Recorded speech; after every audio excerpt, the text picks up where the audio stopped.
yaada dhibbaan qabuu lakkisittee hangatii caccabuu dhiiga keetee waa'ee keetiif galatatu na keessa jira dirmannaa keessa gaafa gidira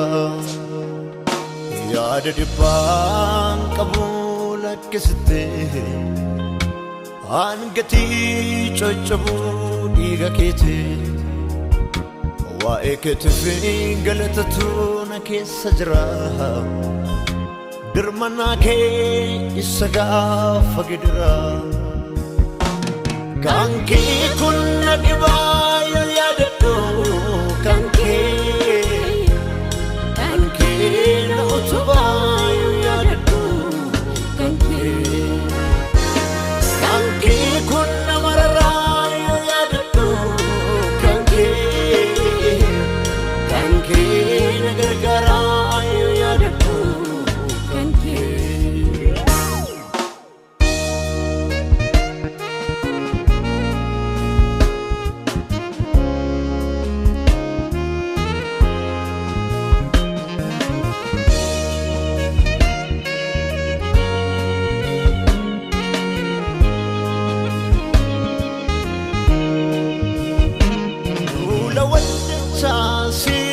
mana kooti yaa'u salphina wal waame maqaa koo na dhahu naaf falmitiin gooftaa giddu seetti matii dawqa kiin jagadhu hin argaama kooti galanni kan keeti na ifeenatti ifni kan kee na baatee biluun na jeekee waan abbaluu sirra darbee garaan kiyyaa na gorsitee gaarummaa kee haalleluuyaa na ifeenatti ifni kan kee na baatee biluun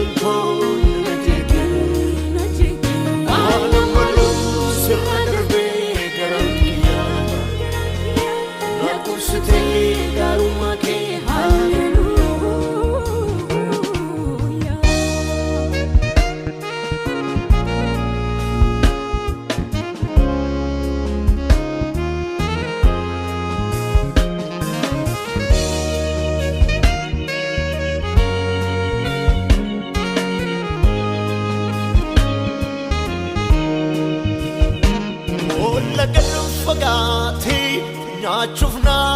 eeggatu simbirri du'aa wacee abdiin koo bututu ofirraa tan argee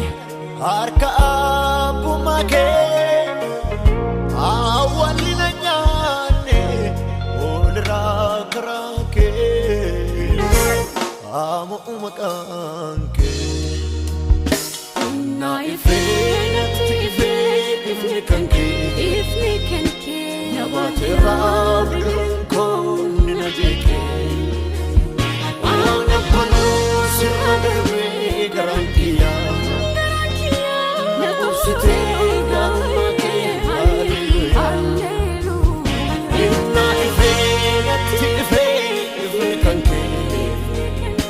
na baatee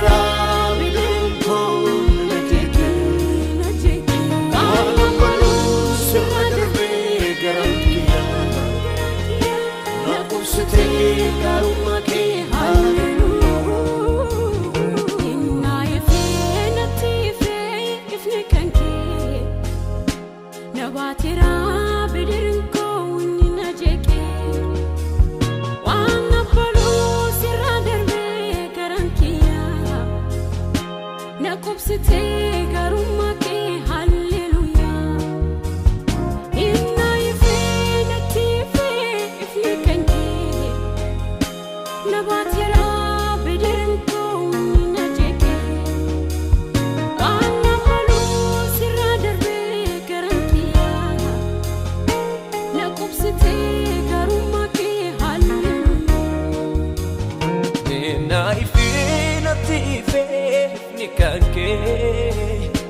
nabatera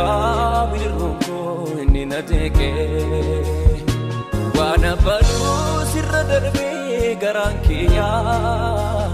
naqubsite garumake hallelujah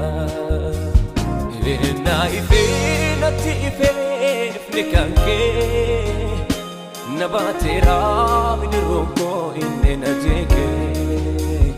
wana badu sirra darbe garankiya